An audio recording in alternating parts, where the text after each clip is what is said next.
మీది నిజంగా చాలా మంచి మనసు మాస్టారు. నాకంటూ ఎవ్వరూ లేరని తెలిసి కూడా మీరు మీ అమ్మాయిని నాకిచ్చి పెళ్లి చేయడానికి ఒప్పుకున్నారు. చిన్నప్పటి నుండి నువ్వు నా కళ్ళ ముందే పెరిగావు. మీ అమ్మమ్మని కష్టపెట్టకూడదని చిన్న చిన్న పనులు చేసుకుంటూ చదువుకున్నావు. అంత మంచి ఉద్యోగం సాధించావు. ఇంతకంటే నీకు ఇంకేం అర్హతలు కావాలి? అలా అనకండి మాస్టారు. నాకు చదువు నేర్పింది మీరు, విలువలు నేర్పింది మీరు.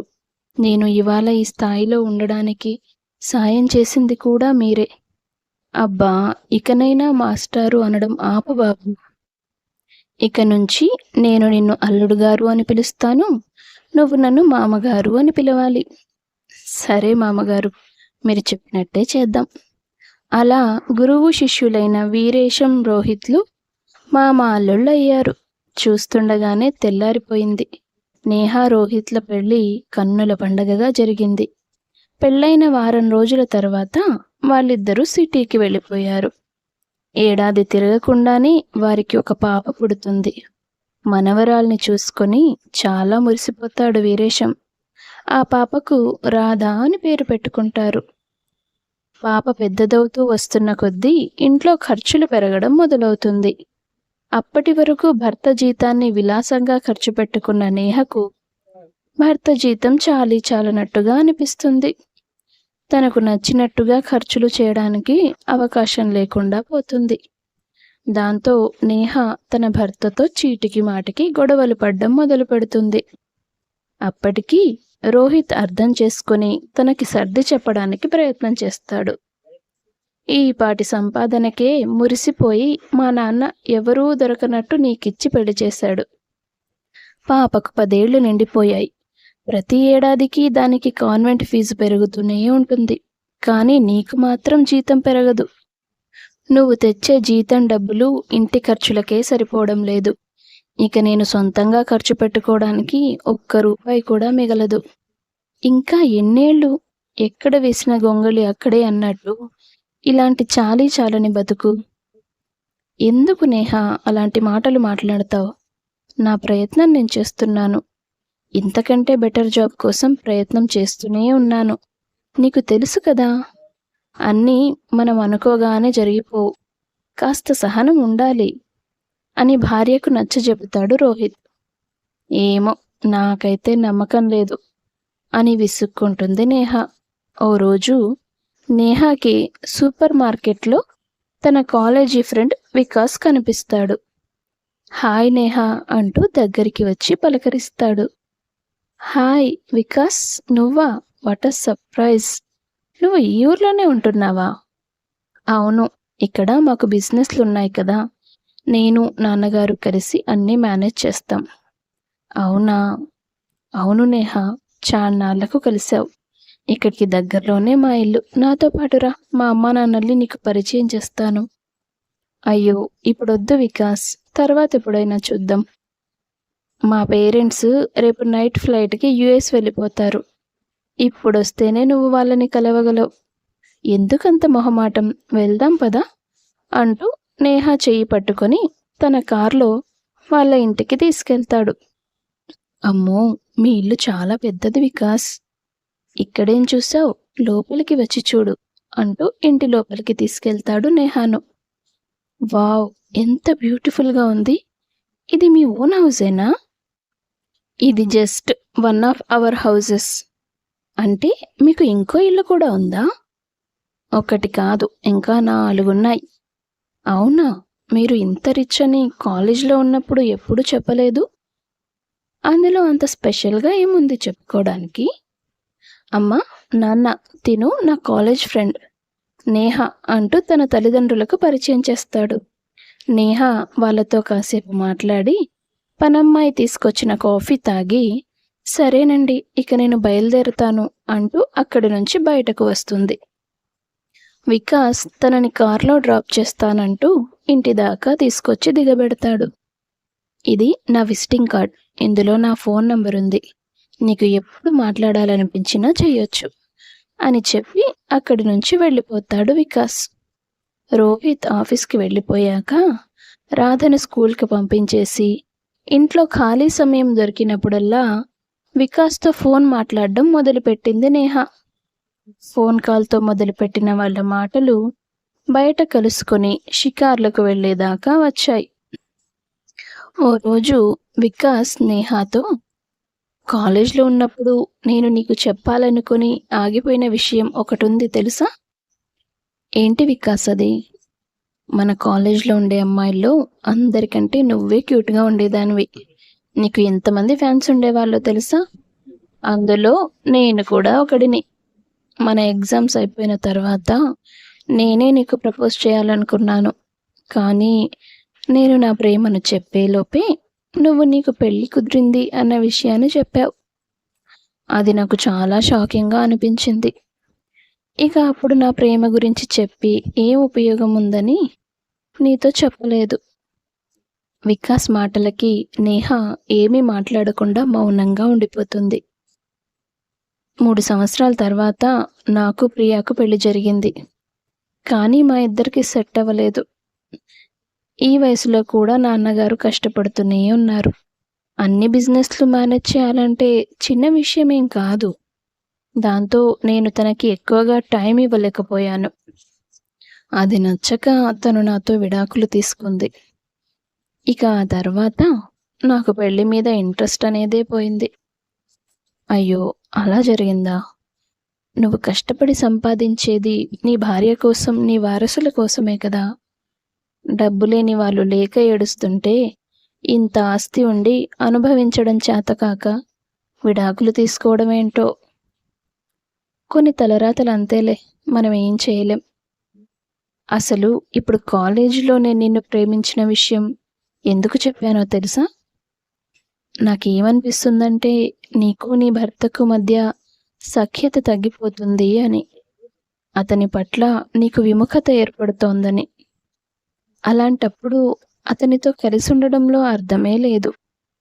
ఒక్క మాటలో చెప్పాలంటే రోహిత్ నిన్ను డిజర్వ్ చెయ్యడు. ఒకప్పటి నా ప్రేమ ఇప్పటికీ నా మనసులో అలాగే ఉంది. నువ్వు ఒప్పుకొని రోహిత్తో విడాకులు తీసుకుంటే నీకు నేను అద్భుతమైన జీవితాన్ని ఇస్తాను. ఏమంటావు? వికాస్ మాటలు విన్నాక అతనికి ఏమీ బదులివ్వకుండా అక్కడి నుంచి వెళ్ళిపోతుంది నేహ. కొన్నాళ్ళు అతనితో మాట్లాడకుండా దూరంగా ఉంటుంది. కానీ తన మనసులో వికాస్తో కలిసి బతికితే తనకి దొరికే లగ్జరీ లైఫ్ గురించి ఆలోచనలు కొనసాగుతూనే ఉంటాయి. ఆఖరికి ఒకరోజు వికాస్కి ఫోన్ చేసి, రోహిత్తో నా జీవితం సంతోషంగా లేదు నిజమే, కానీ నా కూతురి రాధని వదిలి నేను రాలేను అని చెప్తుంది. పిచ్చి నేహ, పాపను వదిలేసి రమ్మని నేనెప్పుడు చెప్పాను నీతో? నువ్వు నా దగ్గరికి వస్తే రాధ మన కూతురిగా యువరాణిలా పెరుగుతుంది. వికాస్ మాటలకి నేహలో పుట్టిన దురాశ ఇంకా పెరుగుతుంది. ఆ మర్నాడే, నాకు నీతో జీవితం ఇష్టం లేదు రోహిత్, అందుకే విడాకుల పేపర్ మీద సైన్ చేసి రాధతో సహా నాకు ఒక గొప్ప జీవితం ఇవ్వగల వికాస్ దగ్గరికి వెళ్ళిపోతున్నాను. నువ్వు అనవసరమైన గొడవ చేయొద్దు.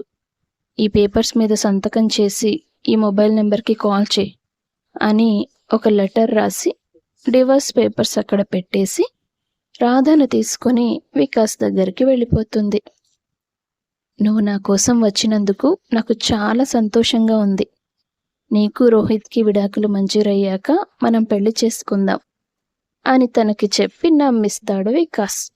ఆ లెటర్ చదివిన రోహిత్ మనసు ముక్కలైపోతుంది. ఆఖరికి నా కూతురు కూడా నా జీవితంలో లేనప్పుడు నేనెందుకు బతికుండాలి అనుకొని ఆత్మహత్య చేసుకోబోతాడు. సరిగ్గా అదే సమయంలో తన పక్క ఫ్లాట్లోనే ఉంటున్న తన కొలీగ్ వనజ రోహిత్ వాళ్ళ ఇంట్లోకి వస్తుంది. రోహిత్ చేస్తున్న పిచ్చి పని చూసి అతన్ని వారించి ఓదారుస్తుంది.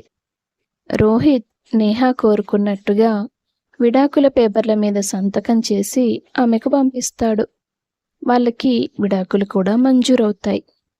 అప్పటికే నేహ వికాస్లు వాళ్ళ జీవితాన్ని మొదలు పెట్టేస్తారు. మొదట్లో తన క్రెడిట్ కార్డ్స్ నేహ చేతికిచ్చేసి తనను చాలా సంతోషపెడతాడు వికాస్. విచ్చలవిడిగా ఖర్చులు చేస్తూ ఇది కదా జీవితం అంటే అంటూ మురిసిపోతుంది నేహ. విడాకులు మంజూరయ్యాక ఇక మనం పెళ్లి చేసుకుందాం వికాస్ అంటుంది అతనితో. అమ్మా నాన్న యుఎస్ నుంచి వచ్చాక చేసుకుందాంలే అంటూ మాట దాటేస్తాడు వికాస్. రోజులు గడుస్తున్న కొద్దీ నేహ గురించి రాధ గురించి పట్టించుకోకుండా ఆఫీస్ వర్క్ పూర్తయ్యాక అర్ధరాత్రి వరకు పబ్బుల్లో తిరుగుతూ కాలక్షేపం చేస్తూ ఇంటికొచ్చి తాగిన మత్తులో నేహతో గొడవ పెట్టుకునేవాడు. ఒక్కోసారి తన మీద చెయ్యి కూడా చేసుకునేవాడు. మారిన వికాస్ ప్రవర్తనతో చాలా భయపడిపోతుంది నేహ. అప్పటికే తండ్రిని వదిలి ఉండడానికి ఎంతో ఇబ్బంది పడుతున్న రాధ ఇంట్లో జరుగుతున్న గొడవలు చూసి బాగా భయపడిపోతుంది. రాను రాను కనీసం ఇంటి ఖర్చులకు కూడా నేహకు డబ్బులు ఇవ్వకుండా తను ఏం మాట్లాడినా విసుక్కుంటూ గొడవ చేస్తే తన మీద చెయ్యి చేసుకొని నోరు మోయించేవాడు. ఆ కష్టాన్ని తట్టుకోలేక కన్నతండ్రి దగ్గరికి వెళ్దామన్నా వీరేశం ఖచ్చితంగా తనని ఆదరించడని తెలిసి ఏమీ చేయలేక కృంగిపోతుంది ఆమె. నా జీవితం ఎలాగో నాశనం చేసుకున్నాను, కానీ రాధ ఎందుకు నాతో పాటు ఇలాంటి నరకంలో ఉండాలి? రోహిత్తో ఉన్నప్పుడు తను చాలా సంతోషంగా ఉండేది. నేను తిరిగి వెళ్ళినా రోహిత్ ముందు తలెత్తుకోలేను. కనీసం నా కూతుర్నైనా తండ్రి దగ్గరకు పంపిస్తాను అనుకొని ఒక ఆటో మాట్లాడి అతనికి అడ్రస్ ఇచ్చి రాధను జాగ్రత్తగా దిగబెట్టమని చెప్తుంది. రాధ రోహిత్ వాళ్ళ అపార్ట్మెంట్స్ రీచ్ అయ్యాక తండ్రి దగ్గరికి వెళ్తుంది. ఆ సమయంలో రోహిత్ వనజ ఇద్దరూ మాట్లాడుకుంటూ ఉంటారు. రాధని చూసిన రోహిత్ సంతోషంతో ఎదురొచ్చి, అమ్మా రాధ, నా కోసం వచ్చావా తల్లి అంటూ గుండెలకు హత్తుకుంటాడు. నాన్న, ఆటో అంకుల్కి డబ్బులిచ్చి పంపించు. సరేనమ్మా అంటూ ఆటోకు డబ్బులిచ్చి అతన్ని పంపించేస్తాడు. అయినా ఇలా ఒంటరిగా వచ్చావేంటమ్మా? అమ్మకి చెప్పలేదా? అమ్మే నన్ను ఈ ఆటోలో పంపించింది నాన్న. అమ్మ పంపించిందా? సరేలే, ఎలా ఉన్నావు? బాగా చదువుతున్నావా? నాన్న, నాకు బాగా ఆకలేస్తుంది, ఉదయం నుంచి ఏమీ తినలేదు అని రాధ దీనంగా అనడంతో రోహిత్ కళ్ళలో నీళ్లు తిరుగుతాయి. ముందు కూతురికి కడుపు నిండా భోజనం తినిపించి, కనీసం నీకు తిండి పెట్టేంత టైం కూడా లేదా మీ అమ్మ దగ్గర అంటూ నేహను తలుచుకొని విసుక్కుంటాడు రోహిత్. అమ్మ రాత్రి నుంచే భోజనం చెయ్యట్లేదు నాన్న, ఇంట్లో వండడానికి ఏమీ లేవంట. ఏం మాట్లాడుతున్నావు తల్లి అని అడుగుతాడు రోహిత్. రాధ కన్నీళ్లు పెడుతూ ఆ ఇంట్లో ఏం జరుగుతుందో అన్నీ వివరంగా చెప్తుంది తండ్రికి. వికాస్ అంకుల్ రోజు తాగొచ్చి అమ్మను కొడుతున్నాడు నాన్న. ఇంట్లో కావలసిన వస్తువులు కూడా ఏమీ కొనివ్వడం లేదు. సరిగా ఇంటికే రాడు. అమ్మ రోజు ఏడుస్తుంది. రాధ మాటలు విన్న తర్వాత రోహిత్ మనసు చివుక్కుమంటుంది. సరేనమ్మా, నువ్వు వచ్చేసావు కదా, మళ్ళీ మనిద్దరం కలిసి ఇక్కడే ఉందాం. ఈ నాన్న ఉండగా నువ్వు ఇంకొకరి పంచన ఉండాల్సిన అవసరమే లేదు. అంటే ఇప్పుడు నేను అమ్మ లేకుండా ఉండాలా నాన్న? ఇంతకు ముందు అమ్మ నాకు నిన్ను దూరం చేసింది, ఇప్పుడు నువ్వు నాకు అమ్మను దూరం చేస్తావా? ఇప్పుడు అమ్మకు ఎవ్వరూ లేరు నాన్న, ఎవ్వరూ తనను పట్టించుకోవడం లేదు. అలాగే వదిలేస్తే అమ్మ చచ్చిపోతుంది. అప్పుడు నేను సగం అనాథనైపోతాను. కానీ మనం ఏం చేయలేమమ్మా. ఇప్పుడు అమ్మకు వేరే వాళ్ళతో పెళ్ళైపోయింది కదా, అమ్మ మనతో ఉండదు. వికాస్ అంకుల్కి అమ్మకు పెళ్లి జరగలేదు నాన్న. అతను అమ్మతో పెళ్లికి ఒప్పుకోలేదు. అలాగా అంటూ ఆలోచనలో పడతాడు రోహిత్. మధ్యలో వనజ కల్పించుకొని, వాళ్ళిద్దరికీ పెళ్లి జరగనప్పుడు ఆ వికాస్కి నేహ మీద ఎలాంటి హక్కులు ఉండవు. ఆమె చేసిన పనికి భర్తగా నువ్వు తనని క్షమించలేవని నాకు తెలుసు. కానీ ఒక తండ్రిగా ఆలోచించు, కనీసం ఒక మనిషిగా ఆలోచించు. ముందు తనని ఆ కష్టాల ఊబి నుంచి బయటపడేయి. మీరు కలిసి ఉండాలా లేదా అన్న నిర్ణయం నువ్వు తర్వాత తీసుకో అని చెప్తుంది రోహిత్తో. తన ప్రాణాల్ని కాపాడిన వనజ మాటంటే రోహిత్ చాలా గౌరవిస్తాడు. అందుకే నేహను తిరిగి తన ఇంటికి తీసుకువస్తాడు. నేహ తిరిగి వచ్చిన కొన్నాళ్ళ తర్వాత, చూడు రోహిత్, ఇలా మీరు కలిసి ఉంటే మీ గురించి జనమంతా తప్పుగా మాట్లాడుకుంటారు. తిరిగి మీరు పెళ్లి చేసుకోండి అంటుంది వనజ. అసలు నువ్వేం మాట్లాడుతున్నావు వనజ? తను చేసిన పనికి ఇప్పటికీ నా గుండె రగిలిపోతుంది. కేవలం పాప కోసమే తనని తిరిగి తీసుకొచ్చాను. అంతేకాని నా జీవితంలో మాత్రం చచ్చిన స్థానం ఇవ్వను. ఒక్కసారి నీ గుండెల మీద చేయి వేసుకొని చెప్పు. నేహ అక్కడ కష్టాలు పడుతుందని తెలిసిన మరుక్షణం నీ కళ్ళల్లో నీళ్లు చూశాను నేను. ఇప్పటికీ ఆమె నీ మనసులో ఉంది. అనవసరంగా నిన్ను నువ్వు మోసం చేసుకోకు. ఇదే తప్పు ఒక భర్త చేస్తే ఎంతమంది ఆడవాళ్ళు క్షమించి తిరిగి కలిసి ఉండడం లేదు? ఎంతకాలం గతంలోనే ఉంటావు? జరిగిన గొడవల వల్ల రాధ ఇప్పటికే మెంటల్గా డిస్టర్బ్ అయింది. తనని సంతోషంగా ఉంచడం కోసమైనా మళ్ళీ మీరు ఒక్కటవ్వాలి. వనజ మాటలు రోహిత్ను ఆలోచింపజేస్తాయి. కొంతకాలం గడిచాక రోహిత్ పాప సంతోషాన్ని, భవిష్యత్తును దృష్టిలో పెట్టుకొని తన మనసు మార్చుకొని మళ్ళీ నేహను పెళ్లి చేసుకుంటాడు. చేసిన తప్పుల ఫలితంగా అనుభవించిన కష్టాల నుంచి గుణపాఠం నేర్చుకున్న నేహ నిజమైన సంతోషం అంటే ఏంటో తెలుసుకొని భర్త బిడ్డతో కలిసి ఆనందంగా ఉంటుంది. తను చేసిన ద్రోహాన్ని కూడా క్షమించగలిగిన తన భర్తను దైవంలా కొలుస్తుంది. అద్దాల మేడలో మాత్రమే సంతోషం ఉంటుందనేది ఒక భ్రమ మాత్రమే. మనల్ని ప్రేమించగలిగే వ్యక్తి దగ్గర మాత్రమే నిజమైన సంతోషం దొరుకుతుంది. కథ నచ్చితే వీడియో లైక్ చేయండి. తప్పకుండా ఛానల్ను సబ్స్క్రైబ్ చేసుకోండి. ధన్యవాదాలు.